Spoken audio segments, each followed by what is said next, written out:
ก็อยากให้ทุกคนจินตนาการว่าเงิน 1,000 เหรียญเนาะเงินเดโม 1,000 เหรียญนี่ทุกคนไปไหมถ้ามีติ่งไป1เหรียญเนาะความรู้สึกนี่โคตรซิลเลยเนาะ1เหรียญเนาะเสียแล้วก็2เหรียญเสียแล้วคูณเป็น4เหรียญคูณเป็น8เหรียญคูณเป็น16เหรียญ32เหรียญเนาะ64คูณไปคูณไปได้ประมาณ10ไหมเนาะ10ออเดอร์ถ้าเฮาบ่พลาด10ออเดอร์ติดเนาะเฮามีกำไรแน่นอนทุกคนเนาะโอเคมาทุกเทื่อข้อยก็ได้ย้ำเป็นประจำเนาะสำหรับทุกคนที่เข้ามาร่วมเข้ามาเบิ่งข้อยเทรดเป็นกรณีศึกษาเนาะข้อยก็เทรดสดๆให้ทุกคนเบิ่งเพราะว่าข้อยเปิดมีตติงเทรดมาพาทุกคนเทรดพาทุกคนหาเงินบ่แม่นเนาะข้อยเทรดให้ทุกคนเบิ่งเนาะถ้าว่าไผที่อยากเทรดตามได้ส่วนได้เนาะเวลาที่เฮาเทรดเสียเทรดการลบอิหยังมาเทรดขาดลบก็มาทุกคนเนาะเทรดขาดทุนเนาะเทรดติดลบมาก็จังบ่ว่ากันทุกคนเนาะโอเคมาเดี๋ยวมาวิเคราะห์เบิ่งนำกันทุกคนเนาะตามที่ค่อยสังเกตเบิ่งเนาะกราฟช่วงนี้ยังเป็นทรงไซด์เวย์ทุกคนเนาะเป็นแท่งเทียนสลับเด้อเห็นบ่หลังจากที่มันเป็นแนวโน้มขาลงมาค่อนข้างที่จะหลายแล้วเนาะและอินดิเคเตอร์ที่ค่อยนำใช้เป็นประจำเด้อทุกคนเด้อเนาะตัวนี้จะเป็น2เส้นสีส้มกับเส้นสีฟ้าชื่อของมันแม่น moving average double เนาะโอเคแล้วก็เส้น MACD เนาะและอีกอย่างนึงก็เป็น net volume เนาะเฮาก็โฟกัสอินดิเคเตอร์กับบ่หลายเนาะถ้าหลายๆเทคนิคหลายๆอินดิเคเตอร์มันก็สับสนเนาะโอเคทุกคนเนาะออเดอร์ต่อไปจะเป็นออเดอร์แรกเด้อทุกครั้งที่ค่อยเข้ามากระดานเทศเนาะเข้ามาเปิดหน้าจอเบิ่งกราฟแล้วค่อยจะบ่เข้าก่อนได้เนาะต้องเบิ่งกราฟไปก่อนว่ามันเป็นจังได๋เนาะเอา5ไม่ติดอีกจังว่าเลยเนาะเมื่อวานนี้ว่าสิเอาจัก5ไม่ติดบัดสุดท้ายลบไป5ไม่ติดเนาะโอ้ยเกือบนอนบ่หลับเมื่อวานขอโทษอาจารย์โอเคขอโทษจังว่าแล้วเด้อขอโทษมาทุกคนเนาะเป็นจังได๋ก็มาวิเคราะห์กราฟนำกันเนาะเฮ็ดเบาๆไปก่อนเนาะบ่ว่าต้นทุนน้อยต้นทุนหลายบริหารดีๆทุกคนเนาะต้นทุนเฮามีส่ำนี้โอเคเฮายอมรับความเสี่ยงได้เท่านี้เนาะต้นทุนน้อยต้นทุนหลายอยู่ที่ว่าเฮายอมรับความเสี่ยงได้เนาะมาทุกคนเนาะออเดอร์นี้เด้อเป็นออเดอร์แรกเนาะเสียงติดที่จะขาดแน่มาทุกคนเนาะถามว่าบ่มีหยังผิดพลาดบ่มีหยังเปลี่ยนแปลงออเดอร์นี้ค่อยตามซื้อเลยมาตามซื้อเลยเข้าออเดอร์ซื้อไปเนาะออเดอร์นี้เบิ่งจากแท่งเทียนแดงที่มันลงมาเนาะข้อยคิดว่ามีโอกาสพักตัวได้เนาะมีโอกาสพักตัวเขียวได้มาเบิ่งนำกันทุกคนเนาะอาจารย์เอาคือให้น้องเฮ็ดนำเบิ่งได้บ่อาจารย์เติมให้น้องเฮ็ดนำเบิ่งได้บ่น้องหาเติมแม่นว่ะส่งบินมาแล้วว่ะแม่นส่งข่าวส่วนตัวโอ้ถ้าแป๊บนึงจ้ะโอ้น่าจะบ่ทันละถ้าแป๊บนึงเดี๋ยวมีตติงก่อนมันบ่ทันแล้วเนาะ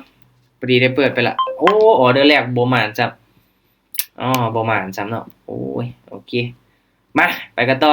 ถ้าเป็นไปได้นี่ต้องแจ้งก่อนเนาะค่อยเปิดมีตติงประมาณ10นาทีบ่5นาทีบ่ก็ยังโอเคเนาะถ้างั้นก็ต้องได้รอเนาะอดใจรอมาวิเคราะห์เบิ่งนำกันเนาะออเดอร์นี้นี่ยังลงมาแดงต่อทุกคนเนาะแสดงว่ากราฟก็ยังเป็นเทรนขาลงเนาะโอเคออเดอร์นี้ผ่านก่อนเด้อทุกคนเด้อรอท่าแป๊บนึงมาใจเย็นๆเนาะมีโอกาสขึ้นเขียวแล้วมาเบิ่งนำกันทุกคนเนาะเดี๋ยวมาเบิ่งนำกันถ้าว่าไป10เหรียญเนาะไป10เหรียญผ่านเฮาพูดเป็น20เนาะโอ้ที่จริงว่าสิตามซื้อให้สุดแต่เมื่อกี้นี้เนาะเข้าซื้อไปออเดอร์1เนาะออเดอร์ที่2ก็ตามซื้ออีกเนาะแต่ว่า net volume ค่อยเบิ่งนี่บ่ค่อยเข้าปานใดเนาะเมื่อกี้นี้ก็ถือว่าเป็นเทรนแดถ้าว่าทรงนี้นี่น่าจะได้ผลมาทุกคนเนาะออเดอร์นี้ปรับเงินเป็น20เหรียญเนาะถ้าว่าบ่มีหยังผิดพลาดบ่มีหยังเปลี่ยนแปลงนี่ออเดอร์นี้นี่เฮามั่นใจได้เลยเนาะมั่นใจได้เลย3แท่งเทียนเขียวนี่มั่นใจได้เลยออเดอร์นี้มาโอเคทุกคนเนาะ3เขียวที่ผ่านมาโอเคทุกคนเนาะออเดอร์นี้บ่มีหยังผิดพลาดตามขายเด้อออเดอร์นี้มาเบิ่งว่ามันสิได้ผลบ่เนาะ3แท่งเทียนเขียวเนาะขึ้นมาจวดจังซี่นี่มันสิพักตัวลงไปแดงได้บ่หรือว่าจะขึ้นเขียวต่อคุณเนาะอย่าฟ้าวตื่นเนาะมันขึ้นมายอกซื่อๆนี่คิดว่ามีโอกาสเนาะมีโอกาสลงมาพักตัวเนาะมาเบิ่งนำกันเด้อผ่านมานี่ลงมาได้เนาะลงมาได้ออเดอร์นี้ จังได๋ก็แดงได้ลงมาได้บ่ลูกลงมาได้บ่โอ้ทุกคนเนาะโอ้ยบ่ลงมาเว้ยฮี่บ่ได้ผลเว้ยทุกคนเนาะเอาโพดๆนี่2ออเดอร์แรกนี่ไปแล้วแหกโค้งเนาะโอ้ยบ่แหกหมานเลยเนาะแหกโค้งมาจังซี่แหละทุกคนเนาะก็จับจุดไปก่อนเนาะตอนนี้โอเคปรับเงินเนาะออเดอร์นี้นี่ถามว่าบ่มีหยังเปลี่ยนแปลงทุกคนเนาะมาไปตามขายอีกมาตามขายอีกมามีโอกาสลงมาแดงได้มาเบิ่งนํกันเด้อใส่คำว่ามีโอกาสตอนนี้นี่ยังจับจุดบ่ได้เนาะว่ามันสิเป็นแนวโน้มขาลงที่แบบยาวปานใดเนาะเพราะว่ามันลงมาระยะนึงแล้วกลับขึ้นไปเขียวอีกทุกคนเนาะบอกว่าสิพลาดเลยนี่เนาะ3ออเดอร์แรกเฮานี่จังได๋ลงมาแดงได้บ่ออเดอร์นี่ลงมาแดงได้นะมันค่าอีหยังวะนิ่งกิ๊บเลยโอ้ยทุกคนเนาะบ่ได้ผลเว้ยอุตส่าห์แบบเบิ่งจากแท่งเทียนย้อนหลังนี่บ่เลยทุกคนเนาะเห็นบ่ตัวนี้ก็ลงมาแดงเนาะลงมามันก็ลงมาแดงต่อทุกคนเนาะเอิ้นได้ว่าช่วงนี้เป็นอีกจุดหนึ่งเนาะที่ท้าทายมาจับจุดตลาดให้ได้โอเคทุกคนเนาะออเดอร์นี้ขายอีกบ้านนึงมาขายอีกเนาะไม้ที่4แล้วได้ทุกคนเนาะไม้ที่4แล้วได้เนาะมาไม้ที่4ละออเดอร์นี้ถ้าเป็นไปได้เนาะถ้าตามซื้อก็ต้องตามให้สุดเนาะตามขายก็ต้องตามให้สุดถ้าเฮาซื้อแน่ขายแน่นี่มีโอกาสเนาะเป็นแท่งเทียนสลับอีกบาทนี่จังได๋ลงมาแดงได้บ่ออเดอร์นี้เสือมันจังได๋ก็แดงออเดอร์ที่4ล่ะจังได๋ก็แดงปึ๊บน่ะตัวเนาะปาโถมันก็เฮ็ดกันคักโพดต้นทุนเท่าไหร่อาจารย์นี่ต้นทุนเท่าไหร่ต้นทุนรอบนี้300เหรียญนะทุกคนเด้อเห็นบ่10พาด20พาด40 80วินโอ้โหกำไร6เหรียญนี่ทุกคนเอามาจับจุดดีๆก็เนาะกราฟอีเธเรียมช่วงนี้โอเคออเดอร์นี้ผ่านก่อนเด้อทุกคนเด้อมาค่อยขอสังเกตเบิ่งเนาะ MACD อีกบ้านนึงเนาะเมื่อกี้นี่เบิ่งจาก MACD นี่แม่เนาะค่อยจะสวนมันเนาะเมื่อกี้นี่ผมมันเริ่มตัดขึ้นแล้วตัวนี้เนาะโอเคปึ๊บแล้วมีวอลลุ่มเขียวแล้วเนาะแต่ว่าตัวนี้นี่บ่คิดว่าสิขึ้นมาสลับเป็นเขียวได้เห็นบ่มันจะสวนกันเลยเนาะ MACD นี่บ่งบอกว่ามันจะขึ้นแล้วเนาะแต่ว่า2เส้นอินดิเคเตอร์ตัวนี้ยังเป็นแนวโน้มขาลงเนาะมันก็ยังลงมาแดงเนาะและช่วงนี้นี่เป็นจุดนึงที่จับจุดยากหน่อยนึงเด้อทุกคนเด้อจับจุดค่อนข้างยากเลยแหละมาเดี๋ยวเราทับแป๊บนึงใจเย็นๆทุกคนเนาะในเมื่อเฮามีกำไรแล้วเนาะเฮาก็ค่อยๆวิเคราะห์ไปเนาะอย่างน้อยต้นทุนของเฮาเนาะเฮาก็ยังรักษาไว้ได้เนาะถึงแม้ว่าสิบ่ได้กำไรหลายก็ยังรักษาต้นทุนไว้เนาะโอเคทุกคนเนาะออเดอร์นี้เด้อมาเดี๋ยวค่อยจะขอตามขายอีกบ้านนึงเด้อตามขายอีกบ้านนึงตามขายอีกมาเบิ่งนำกันทุกคนเนาะถ้าว่ามันเป็นแท่งเทียนสลับกำลังเบิ่งว่ามันเป็นแท่งเทียนสลับเนาะออเดอร์นี้เนาะนี่บ่น่าเป็นไปได้เบิ่งจากแท่งเทียนที่ผ่านมาเนาะสลับขึ้นมา1 2จะสลับ1 2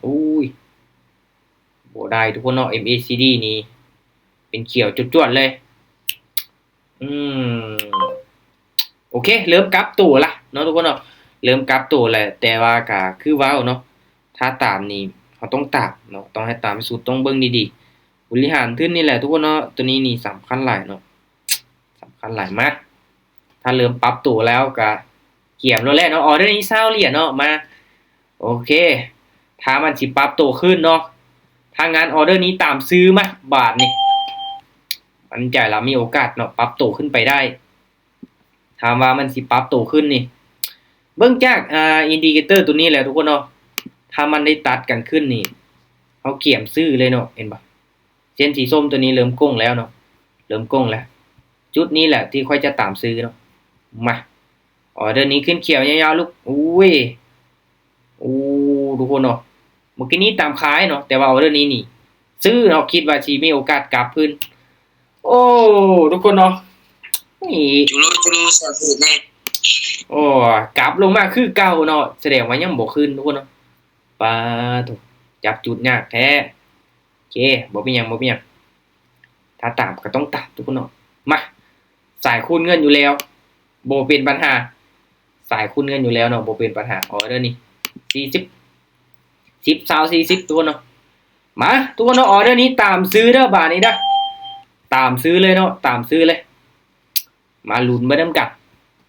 ว่ามันสิตัดกราฟโตขึ้นไปได้บ่ตอนนี้นี่เบิ่งจากแนวโน้มแล้วเนาะยังเป็นไซด์เวย์เนาะถ้าว่าสิเป็นคู่ก็ต้องเป็นคู่แบบชัดเจนให้แน่ทุกคนเนาะตอนนี้มันก็เป็นแท่งเทียนเขียวมา2เนาะตัวนี้แดงมา2ตัวนี้ก็มีโอกาสขึ้นไปเขียว2ได้เนาะแต่ก็บ่ค่อยเห็นเนาะแท่งเทียนคู่ทรงนี้บ่ค่อยเห็นงามๆทุกคนเนาะก็จังซั่นล่ะบ่มาทุกคนเนาะปรับเงินไปต่อ10เหรียญถ้าว่าแท่งเทียนนี้เด้อทุกคนเด้อแท่งเทียนนี้มามันสิขึ้นมาเขียว3แท่งเทียนเขียวนี่บ่ได้ผลเนาะเห็นบ่ตัวนี้ขึ้นมา3เขียวบ่ได้ผลเนาะตัวนี้ถ้างานมีโอกาสเป็น4ได้โอ้ขึ้นมาโซนนี้เนาะมาโอเคทุกคนเนาะออเดอร์นี้ตามซื้อเด้อตามซื้อเด้อค่อยจะสวนมันลองเบิ่งบาทนี้เนาะจะสวนมันลองเบิ่งเพราะว่าที่ผ่านมาเห็นบอกมันขึ้นเขียวไปฮอด4ใหม่เด้อทุกคนเนาะออเดอร์ที่เฮาเข้าไปเนาะออเดอร์แรกบ่ได้ผลเนาะก็เลยมัดออเดอร์นี้เป็นจังได๋มันต้องขึ้นไปได้อีกแท่งนึงมาลุ้นมันนำกันทุกคนเนาะมันยังเชื่อมันในแห้งซื้ออยู่เชื่อมันในจุดกลับโตของมันอินดิเคเตอร์ตัดขึ้นแล้วจวดลูกจวดออเดอร์นี้กระจังซันล่ะบ่บอกให้จวดแล้วก็จวดทำไมงามๆทุกคนเนาะมาทุกคนเนาะออเดอร์นี้ถ้าว่ามันลงมาพักตัวแดงเด้อเฮาเก็บซื้ออีกเนาะถ้าแท่งเทียนเราท่าลงมาเนาะเฮาเก็บซื้ออีกเนาะมาลุ้นบ่นำกันเด้อลงมาพักตัวได้บ่โอ้ขึ้นไปเขียวหลายไม้แท้เนาะออเดอร์นี้ลงมาติลงมาลูกแดงโอเคทุกคนตามซื้อเด้อตามซื้อเด้อตามซื้อแต่ว่าแดงจากน้อยเนาะแต่ก็คือเว้าในเมื่อมันลงมาให้เฮาแล้วต้องตามเนาะต้องตามเนาะพักตัวแล้วขึ้นต่อถ้ามันลงมาแดงยาวนี่มั่นใจเนาะทุกคนเนาะมั่นใจอยู่เนาะแต่ว่ามันก็ยังเป็นแดงที่น้อยหลายเนาะบ่ว่าโอ้ยขึ้นได้บ่ออเดอร์นี่โอ้เบิ่งจากแฮงขายเนาะที่เทลงมาขึ้นติลูกขึ้นติปึ๊บมันขายหยังวะโอ้ทุกคนเนาะเวลาเบิดแล้วจังขึ้นไปโง่ยเห็นว่าก็ได้อย่างน้อยก็ขึ้นจวดเป็นเขียวให้กับไข่แน่เนาะโอเคบ่เป็นหยังทุกคนเนาะน้อยเดียวเมื่อกี้นี้เนาะลงมาแดงอีกมาทุกคนเนาะออเดอร์นี้คูณเงิน3แดงตามซื้อเลยออเดอร์นี้จัดซื้อขึ้นไปมาออเดอร์นี้นี่มั่นใจสุดละจังได๋ก็เขียวทุกคนเนาะคำว่ามั่นใจเนาะบ่ได้ขายให้ใครหน้าออินใจได้ทุกคนเนาะเราต้องบริหารเงินดีๆเนาะเฮาก็ไป20เหรียญเท่านั้นเนาะเบาๆเนาะเห็นบ่ถ้าว่าอินดิเคเตอร์ตัวนี้ยังขนานกันขึ้นเนาะแนวโน้มยังเป็นขาขึ้นนี่ตามซื้ออย่างเดียวเนาะมาซื้อจนรวยมานี่บ่วินก็คูณเงินเอามาบ่วินก็คูณเงินเอางามเลยเป็นเกี่ยวงามทุกคนเนาะมาไปกันต่อเห็นบ่ทุกคนเนาะกำไรมานี่32เหรียญแล้วได้เนาะ 10% ที่เฮาตั้งเป้าหมายนี่ถือว่าบ่ยากเกินความสามารถแต่ว่าเฮามักความท้าทายไปกันต่อเด้อทุกคนเด้อเนาะกำไร10บ่พอเนาะสิเอา 20% ตามซื้อมั้ยตามซื้ออีกมั้ยมาเบิ่งนำกันทุกคนเนาะว่ามันสิเป็นแนวโน้มขาขึ้นได้แห้งส่ำใดเนาะถ้าเปรียบเทียบที่ลงมานี่ก็ค่อนข้างที่จะอันตรายอยู่เนาะแต่ว่าก็มาเบิ่งนำกันเนาะอย่างเชื่อมันในอินดิเคเตอร์ตัวนี้เนาะถ้ามันยังขนานกันขึ้นเนาะมันยังสีขึ้นนี่จังได๋ก็มีโอกาสขึ้นไปต่อได้เพราะว่ามันลงมาก็ลงมาหลายเติบเนาะเอาจวดให้แม่ลูก จวดออเดอร์นี้จังได๋ก็จวดจังได๋ก็โอ้จวดผิดทางโอ้ทุกคนเนาะไถลงมาเนาะเป็นเทรนขึ้นที่บ่งามปานใดเนาะขึ้นไปแล้วก็ลงมาไปแล้วก็ลงมาเนาะโอเคบิตคอยน์นี่น่าจะขึ้นฮอด 78,000โอ้บิตคอยน์ก็งามอยู่ได้เนาะโอเคมาอีเธเรียมคือเก่าเด้อทุกคนเด้อโอเคทุกคน3ได้เทียนแดงอีกแล้วโอเคออเดอร์นี้ปรับเงินเนาะตามซื้อมา3แดงเขียวนึงมาเบิ่งนํกันมาเบิ่งนํกันมาเบิ่งนํกันมาเบิ่งนํกันว่ามันสิได้ผลอีกบ่เนาะที่ผ่านมานี่ได้ผลเนาะทุกคนเนาะมาออเดอร์นี้ก็เชื่อมั่นมีโอกาสอยู่เนาะ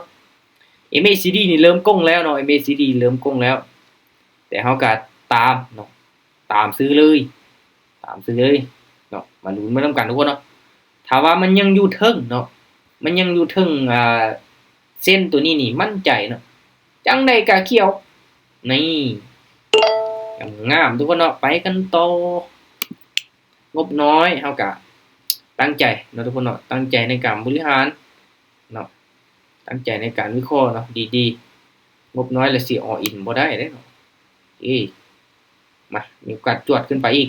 โอ้ไปทั่วที่แล้วเนาะทุกคนเนาะเก็บมาออเดอร์นี้เด้อตามซื้ออีกตามซื้ออีกตัวเนาะตามซื้ออีกซื้ออย่างเดียวมื้อนี้มาเบิ่งจากออเดอร์ที่ออกไปเห็นบ่ทุกคนเนาะถ้าเฮาจับจุดได้ว่ามันสิเป็นแนวโน้มขาขึ้นเฮาก็ตามซื้อเนาะอาจจะพลาดแน่คูณเงินพลาดแน่เนาะถ้าไปขายในเทรนขาขึ้นนี่ห้วยอันตรายเด้เนาะเทรนขาขึ้นขาลงนี่เราต้องสังเกตเบิ่งดีๆได้ทุกคนเนาะและตัวนี้แหละที่ค่อยใช้ในการวิเคราะห์เบิ่งเทรนด์เนาะอินดิเคเตอร์ตัวนี้เลยเนาะถ้าเส้นมันตัดขึ้นปึ๊บเนาะไปตามเลยเนาะตามซื้อเลยเนาะให้มันคือตัวนี้เนาะเส้นมันตัดขึ้นเนาะไปตามซื้อโอเคนี่แหละจุดตัดกันเนาะเอาเข้าซื้อตั้งแต่ออเดอร์นี้เนาะซื้ออย่างเดียวตอนนี้ได้แล้ว50อีกไม่นึงอาจจะได้60พักตัวลงมาคันว่ามันลงมาใกล้ๆเส้นตัวนี้นี่มั่นใจเนาะลงมาน้อยจังซี่เนี่ยอันตรายเนาะตามซื้ออีกนะตามซื้ออีกโดนตามซื้ออีกโอ้ขึ้นไปเขียวน้อยซะเนาะมาลุ้นมานํกันถ้ามันสิขึ้นแท่งนี้มันต้องขึ้นแบบจวดเดี๋ยวทุกคนเด้อมันต้องขึ้นจวดแบบแห้งๆเนาะถ้าว่ามันขึ้นจวดบ่ได้นี่เกี่ยมลงมาพักตัวเนาะมาออเดอร์นี้แท่งเทียนน้อยที่ว่าเสี่ยงหลายเนาะเดี๋ยวเฮามาลุ้นมานํกันโอ้เบิ่งทรงนี่ยังอยู่เด้อทุกคนนะขึ้นในบ่จวดทำไมแฮงซื้อจังไดลูกจังไดโอ้ย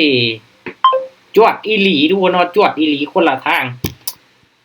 ที่จริงค่อยก็ก้ำกึ่งอยู่เนาะเพราะว่ามันเป็นแท่งเทียนเขียวที่น้อยแหละเนาะเบิ่งจาก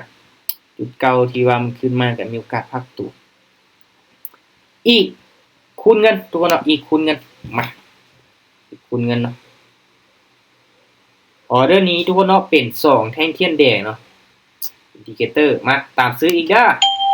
ตามซื้ออีกยังมีโอกาสเป็นแท่งเทียนสลับเนาะมีโอกาสสลับขึ้นไปได้เนาะถึงว่าที่ผ่านมามันจะลงมา3แดงก็อย่ามันเนาะแต่ว่าแท่งนี้นี่มาเบิ่งนำกันมาเบิ่งนำกันว่ามันสิลงมา3แดงคือเก่าบ่หรือว่าสิสลับขึ้นไปออเดอร์นี้นี่เบิ่งจาก MACD นี่เริ่มมาเด้อทุกคนเด้อเห็นบ่เริ่มก้งเนาะเริ่มตัดลงมาแล้วเนาะตัวนี้ MACD จังได๋จวดได้นะเขียวนะจวดติบ่ได้ทุกคนเนาะบ่จวดขึ้นไปเลยโอ้ยแฮงซื้อกับเมื่อเมดพื้นเนาะพยายามผลักดันขึ้นไปเนาะพยายามผลักดันขึ้นไปโอเคเดี๋ยวเฮามาเบิ่งนำกันโอเคถ้าแท่งนี้เนาะมันลงมาแดงอีกนี่มีโอกาสขึ้นเขียวได้เนาะมาคูณเงินเด้อออเดอร์นี้โอเคตามซื้อมาลองส่วน MACD เด้อทุกคนเด้อตามซื้อส่วน MACD ไปมาออเดอร์นี้จังได้ตัวนี้เลยเนาะปึ๊บแต่ว่าออเดอร์นี้มีโอกาสพักตัวเขียวได้เด้อจังตามซื้อเด้อ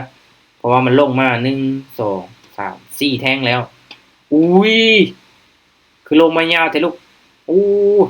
1 2 3 อู้ทุกคนเนาะอ้าวปรับเงินผิดป่ะโอ้ลงมาฮอด3อุ้ยปรับเงินผิดอีหลีทุกคนเนาะที่จริงเราต้องไป40ลืมเบิ่งเนาะอืมแสดงว่าไปแล้ว50เหรียญเนาะ50เหรียญป่ะอีกไม้หนึงสิได้ตามเป้าสุดท้ายเอาประมาณนี้ขาดขึ้นคือเมื่อวานนี่บ่เอาได้เนาะ50ออเดอร์นี้ผ่านก่อนเด้อทุกคนเด้อมาออเดอร์ต่อไป100เลยเนาะเอาไป100กับ1เหรียญซะมาลุ้นมันนำกันเด้อเพราะว่าค่อยปรับเงินผิดทุกคนเนาะเห็นบ่ค่อยปรับเงินผิดเนาะไป10 20ออเดอร์นี้ต้องไป40เนาะไป40โอเคบ่เป็นหยังมาลุ้นเบิ่งนำกันทุกคนเนาะยังมีโอกาสอยู่2ไม้เนาะถ้าว่าเฮาพลาดฮอด5ไม้ติดละพักแล้วเนาะโอ้มาขึ้นเขียวไม้นี้โอ้เสียดายทุกคนเนาะเสียดายถ้าตามต้องตามให้สุดคือที่เว้าเด้อต้องตามให้สุดเนาะมาเบิ่งนำกันถือว่าเป็นออเดอร์วัดใจอีกเนาะ100เหรียญทุกคนเนาะออเดอร์ที่4เนาะทุกคนมาเบิ่งเนาะว่าจะเป็นจังไดว่าจะมีกำไรบ่รอบนี้หรือว่าจังไดโอเคเดี๋ยวเรามาเบิ่งนำกันเด้อเรามาเบิ่งนำกันโอเคทุกคนเนาะออเดอร์นี้บ่มีหยังเปลี่ยนแปลงตามขายเด้อตามขายเลยออเดอร์นี้จุดที่อินดิเคเตอร์ตัดกันมาลุ้นมานำกันทุกคนว่ามันสิลงมาบ่เพราะว่าเห็นแล้วเนาะจุดตัดกันของมันแต่ว่ายังบ่ตัดกันชัดเจนเด้อมีโอกาสเนาะมีโอกาสลงมาได้มาลุ้นมานำกันตอนนี้ก็สลับขึ้นไปเขียวอยู่เนาะสลับขึ้นไปเขียวเทลงมาลูกจังได๋ก็แดงได้นะออเดอร์นี้แดงได้แดงน้อยก็แดงแดงน้อยก็แดงแดงน้อยก็แดงปึ๊บน่ะมันสิไปใส่ทุกคนเนาะโอเคทุกคนเนาะถือว่าข้อยเองได้กำไรมา 96.95 เด้อเพราะว่าหยังเห็นบ่ในการคูณเงินของข้อยไปหลายแด้เนาะข้อยนับใส่ตัวนี้เด้อเนาะปกติแล้วเราจะไปเนี่ยบ่ฮอดดอก10ไป20เห็นบ่ตัวนี้ก็เป็น50เหรียญแล้วถ้าว่าพลาดไป50เนาะค่อยจะคูณไป100เนาะเพราะว่ามื้อนี้ค่อยมีกำไรแน่ก็เลยกล้าเดินเงินก็ถือว่าประมาณนี้ทุกคนเนาะจับจุดให้ได้เนาะวันนี้ก็เป็นมื้อวันที่1ของเดือนเนาะก็ขอเก็บกำไรเอาก็ค่อยวิเคราะห์ไปต้องใจเย็นๆทุกคนเนาะถึงว่าพลาดก็ต้องใจเย็นๆการบริหารต้นทุนนี่เป็นสิ่งที่สำคัญหลายเนาะสำคัญหลายถ้างั้นก็เน้นเนาะเน้นในการบริหารต้นทุนโอเคเวลาก็พอดีเลยยังเหลือ2นาทีทุกคนเนาะตึงๆจ้ะโอเคขอบใจเนาะสุดยอดไปเลยจ้ะเอากันเด้ออาจารย์ลบตามเป้าแล้วอาจารย์ลบตามเป้าว่ะทุกคนบ่ได้ติโอเคหลักๆทุกคนเนาะ เอาไปมาเสมอสามใจว่าโอ้ยโอเคก็คือว่าเนาะถ้าเป็นไปได้เนาะจุดที่มันห่างออกจากกันแล้วเนาะมันขึ้นมาระยะหนึ่งล่ะเฮาบ่จะเป็นต้องฟ้าวเข้าก็ได้ถ้าว่าสิตามชื่อก็เห็นบอกคือที่ค่อยเว้ามันขึ้นมามันบ่ได้เป็นเทรนด์ที่ยาวปานใดเนาะยาวปานใดเด้ออยากให้ทุกคนสังเกตเบิ่งจุดที่มันตัดกันเนาะถ้าเฮาสิเข้าออเดอร์ซื้อหรือว่าออเดอร์ขายให้เบิ่งจุดนี้เนาะอีกจุดหนึ่งเห็นบ่อีกจุดหนึ่งตัวนี้ถ้ามันขึ้นไประยะหนึ่งเนาะเฮามีกำไรช่วงหนึ่งแล้วเฮาพักก่อนเนาะคือตัวนี้ขายลงมาเนาะระยะหนึ่งเฮาก็พักก่อนเนาะตัวนี้ตัดขึ้นไปเฮาก็พักก่อนก็ได้เนาะและหลังจากนั้นก็เริ่มตามจุดมันเนาะเบิ่งจาก ACD พร้อมเนาะแต่ว่าเบิ่งจากแห้งของมันแล้วบ่ค่อยปานใดเนาะโอเคทุกคนเนาะเดี๋ยวมื้ออื่นเนาะมื้อนี้เดี๋ยวค่อยจะเอาคลิปลงที่ให้ความรู้เกี่ยวกับการเบิ่งเทรนด์เนาะเทรนด์ขาขึ้นเทรนด์ขาลงเป็นจังไดเนาะค่อยจะอธิบายแบบละเอียดละเอียดเลยเนาะว่ามีอินดิเคเตอร์ตัวใดแด่เนาะเราจะเบิ่งจากจุดใด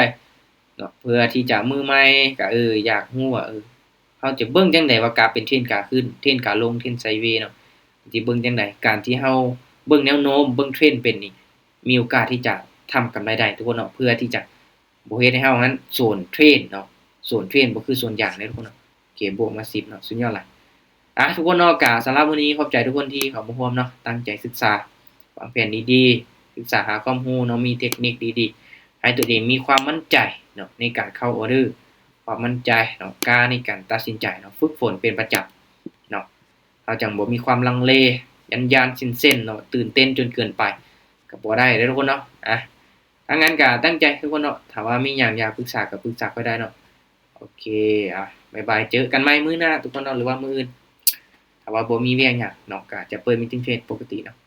ใจทุกคนที่เข้ามาร่วมเด้อมื้อนี้ก็กำไรละเนาะทุกคนเนาะบ๊ายบายเจอกันใหม่คราวต่อไปทุกคน